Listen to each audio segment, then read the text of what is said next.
ਵਾਹਿਗੁਰੂ ਜੀ ਕਾ ਖਾਲਸਾ ਵਾਹਿਗੁਰੂ ਜੀ ਕੀ ਫਤਿਹ। ਕਰਮ ਖੰਡ ਕੀ ਬਾਣੀ ਜ਼ੋਰ,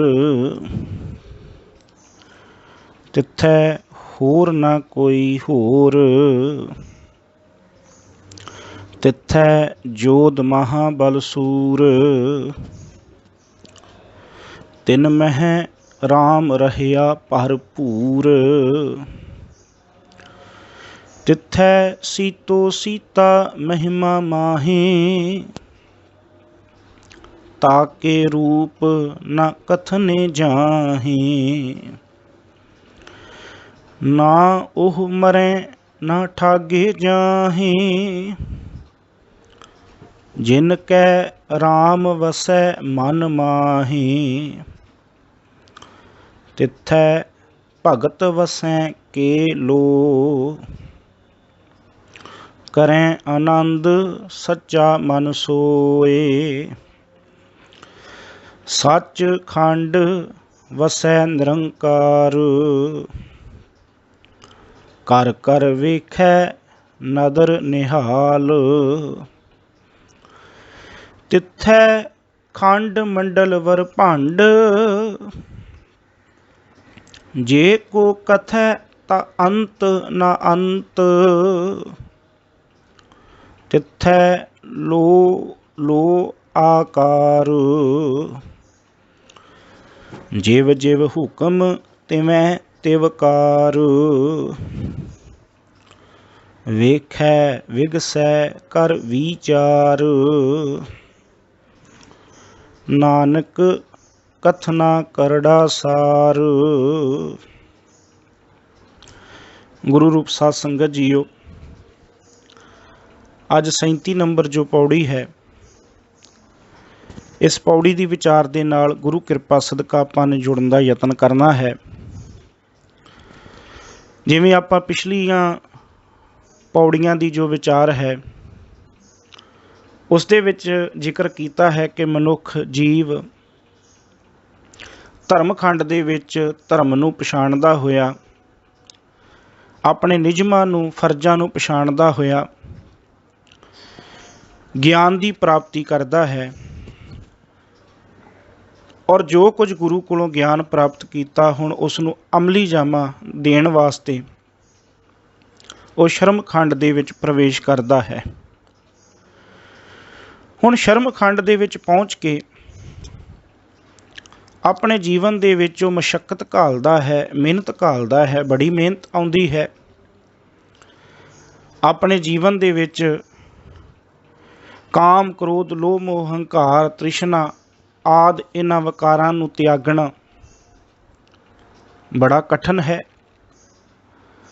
ਪਰ ਜਗਿਆਸੂ ਨੇ ਇਸ ਸ਼ਰਮ ਖੰਡ ਦੇ ਵਿੱਚ ਇਹ ਮਿਹਨਤ ਕੀਤੀ, ਆਪਣੇ ਜੀਵਨ ਦੇ ਵਿੱਚ ਕੁਝ ਪ੍ਰਾਪਤ ਕੀਤਾ ਤੇ ਕੁਝ ਤਿਆਗਿਆ।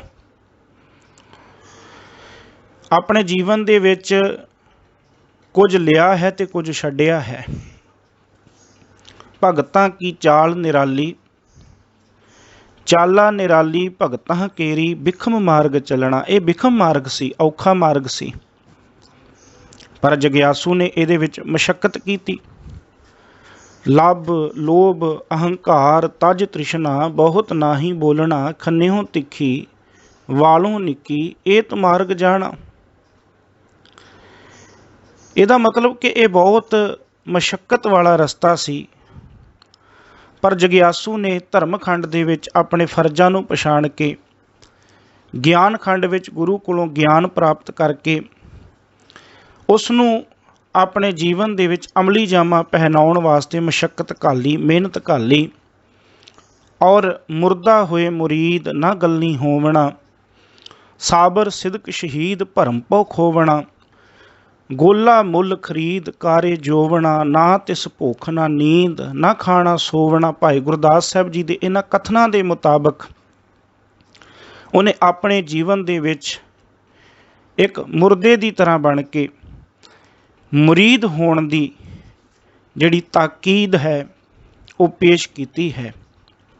ਉਸਨੇ ਆਪਣੇ ਜੀਵਨ ਦੇ ਵਿੱਚ ਇੰਨੀ ਵੱਡੀ ਘਾਲਣਾ ਘਾਲੀ ਹੈ। ਹੁਣ ਗੁਰੂ ਸਾਹਿਬ ਜੀ ਨੇ ਕਿਰਪਾ ਕੀਤੀ ਕਿ ਉਹ ਜਗਿਆਸੂ ਸ਼੍ਰਮ ਖੰਡ ਦੇ ਵਿੱਚ ਮਸ਼ੱਕਤ ਕਰਦਾ, ਮਿਹਨਤ ਕਰਦਾ ਹੋਇਆ ਅੱਗੇ ਕਰਮ ਖੰਡ ਦੇ ਵਿੱਚ ਪ੍ਰਵੇਸ਼ ਕਰਦਾ ਹੈ। ਹੁਣ ਕਰਮ ਖੰਡ ਦੇ ਵਿੱਚ ਜਦੋਂ ਇਹ ਪ੍ਰਵੇਸ਼ ਕਰਦਾ ਹੈ ਤਾਂ ਕਰਮ ਖੰਡ ਦੇ ਵਿੱਚ ਇਹਦਾ ਆਪਣਾ ਕੋਈ ਜ਼ੋਰ ਨਹੀਂ। ਹੁਣ ਇਹਦੀ ਕੋਈ ਆਪਣੀ ਹਿੰਮਤ ਨਹੀਂ।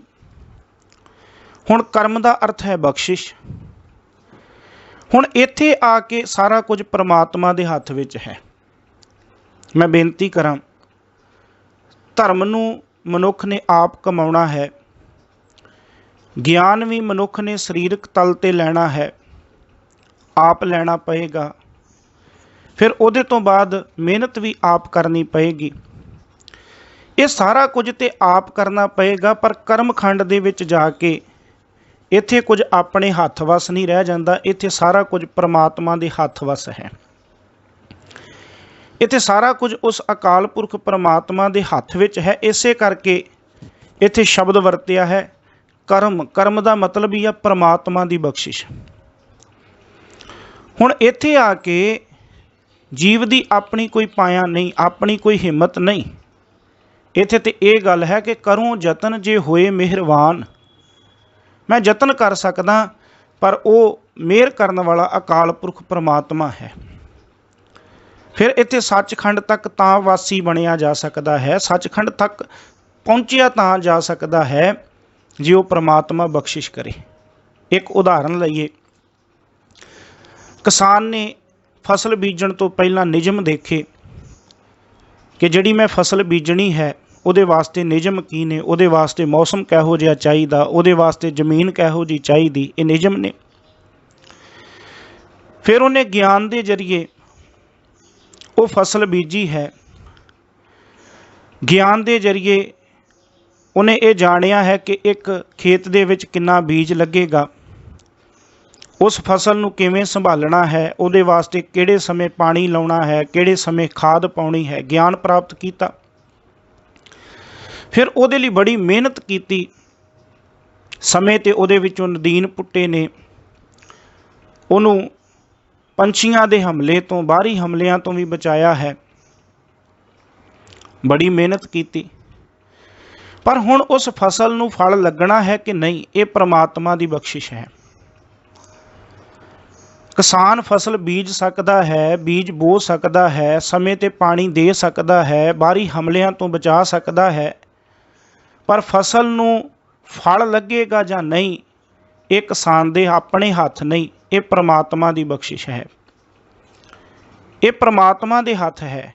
ਉਹਦੀ ਬੀਜੀ ਹੋਈ ਫਸਲ ਉਹਦੇ ਘਰ ਤੱਕ ਪਹੁੰਚਣੀ ਹੈ ਕਿ ਨਹੀਂ ਪਹੁੰਚਣੀ, ਇਹ ਪ੍ਰਮਾਤਮਾ ਦੇ ਵੱਸ ਹੈ। ਹੋ ਸਕਦਾ ਮੀਂਹ ਹਨੇਰੀ ਝੱਖੜ ਆ ਜਾਏ, ਉਹਦੀ ਫਸਲ ਖੇਤ ਦੇ ਵਿੱਚ ਹੀ ਨਾਸ਼ ਹੋ ਜਾਏ। ਹੋ ਸਕਦਾ ਉਹਦੀ ਫਸਲ ਨੂੰ ਕਿਤੇ ਕਿਸੇ ਕਾਰਨ ਕਰਕੇ ਅੱਗ ਲੱਗ ਜਾਏ, ਜਾਂ ਉਹਦੀ ਫਸਲ ਨੂੰ ਅੱਗੇ ਫਲ ਲੱਗੇ ਹੀ ਨਾ। ਇਹਦਾ ਮਤਲਬ ਉਹਨੇ ਮਿਹਨਤ ਜ਼ਰੂਰ ਕੀਤੀ ਹੈ, ਉਹਨੇ ਨਿਯਮਾਂ ਨੂੰ ਜ਼ਰੂਰ ਸਮਝਿਆ ਹੈ, ਪਰ ਉਹਦੇ ਤੋਂ ਬਾਅਦ ਇੱਕ ਬਖਸ਼ਿਸ਼ ਵੀ ਜ਼ਰੂਰੀ ਹੈ। ਸਭ ਕਹਿੰਦੇ ਉਹ ਬਖਸ਼ਿਸ਼ ਪ੍ਰਮਾਤਮਾ ਕਰਦਾ। ਅਤੇ ਕਰਮ ਖੰਡ ਦੇ ਵਿੱਚ ਆ ਕੇ ਉਹ ਜਗਿਆਸੂ, ਉਹ ਜੀਵ ਜਿਹੜਾ ਹੈ, ਉਹ ਕਰਮ ਖੰਡ ਦਾ ਵਾਸੀ ਬਣਦਾ ਹੋਇਆ ਪ੍ਰਮਾਤਮਾ ਦੀ ਬਖਸ਼ਿਸ਼ ਦਾ ਪਾਤਰ ਬਣਦਾ। ਉਹਨੂੰ ਕਿਹਾ ਜਾਂਦਾ ਹੈ ਕਿ ਇਹ ਕਰਮ ਖੰਡੀ ਬਣ ਗਿਆ, ਭਾਵ ਇਹ ਬਖਸ਼ਿਸ਼ ਦਾ ਪਾਤਰ ਬਣ ਗਿਆ ਹੈ। ਆਪਾਂ ਇਸ ਪੌੜੀ ਦੇ ਵਿੱਚ ਉਹ ਪ੍ਰਮਾਤਮਾ ਦੀ ਬਖਸ਼ਿਸ਼ ਦੀ ਕਰਮ ਖੰਡ ਦੀ ਜਿਹੜੀ ਵਿਚਾਰ ਹੈ ਉਹਨੂੰ ਸਮਝਣ ਦਾ ਯਤਨ ਕਰਨਾ।